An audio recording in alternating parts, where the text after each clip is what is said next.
All right, today we're looking at Chapter 9, Lesson 11, which is adding mixed numbers.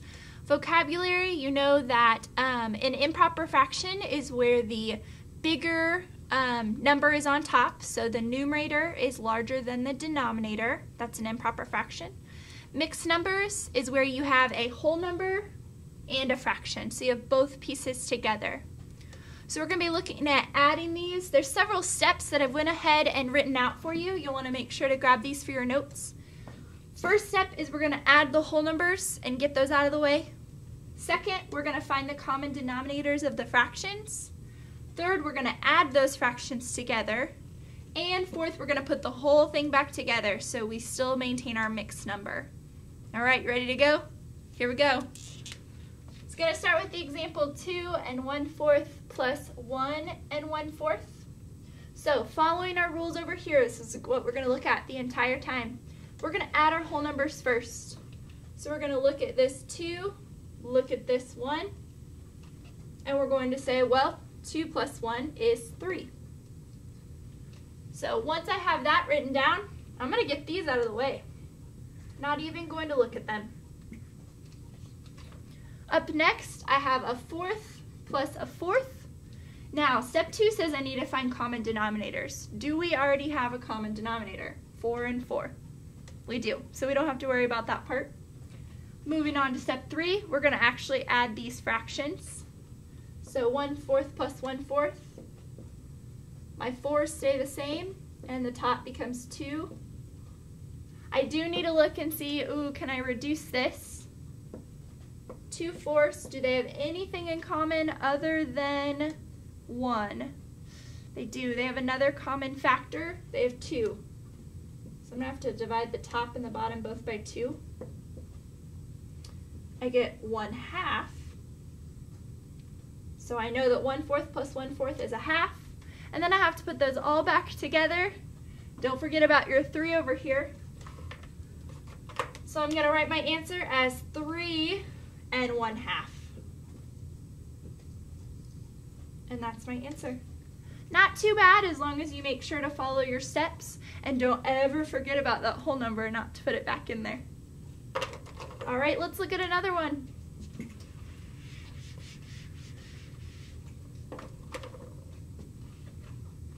This one's going to be a bit trickier. 7/8 plus 3 1/4 plus 1 1/8. All those together. Well, let's start with our first step. We're going to add our whole numbers. So we're going to look. This one does not have a whole number. So we can either put a 0 there or we can just ignore it. Next we have our 3. And finally we have our 1. So all I'm going to do is say 3 plus 1 is 4 and set that over here. Hopefully you can still see that. Then I'm going to get rid of those whole numbers because I don't need them anymore. So I'm left with 7/8 plus 1/4 plus 1/8. All right, I'm going to go to my second step, find common denominators. I have an 8, a 4, and an 8. So these two are already the same. What does 4 have in common with 8? Ooh, I can make it 8.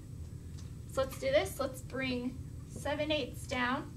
Keep it the same because I'm going to have my common denominator be 8. I want an 8 here, and I want an 8 here. 8, 8, 8. All right. This one's staying the same, so I'll just bring it down. Now this middle one's going to have to change. So I'm going to take it and change it. What do I have to do to 4 to get to 8? I have to multiply by 2. And whatever I do to the bottom, I've got to do to the top. So 4 times 2 is 8. 1 times 2 is 2. And now I'm going to add all these together. Let's see, I have all 8's on the bottom. That doesn't change. 7 plus 2 is 9. Plus 1 is 10. Uh-oh. Improper fraction. So I'm gonna have to change this and break it apart. I'm gonna say, well, I have 8 pieces, so I can break this 10 into an 8 plus 2. And if I get rid of those 8s, then that gives me another whole. And then I have 2 pieces of the 8 left over, so that would be 2 8s. So I have 1 and 2 8s, which equals all the fractions. Oh, another step. This one just keeps having more and more steps. I told you it was a hard one. I have to reduce that 2 8s. 2 can go into both of them. So I'm going to divide the top by 2, divide the bottom by 2. And I'm left with 1, whole number stays the same, and 1/4. Am I done? No, I'm not done. Hopefully you recognized I just added the fractions and I got 1 and 1/4.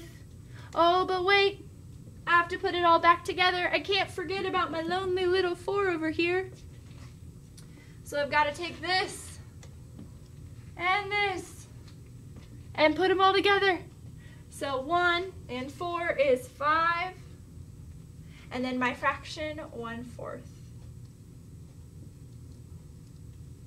So my answer would be 5 and 1/4. Now, don't look at all this work and get super overwhelmed. We're going to look at them in class and you'll be good to go by the end of it. If you got lost at any point, you can go back and watch the video as many times as you need to. Don't get lost. I promise I'm going to help you.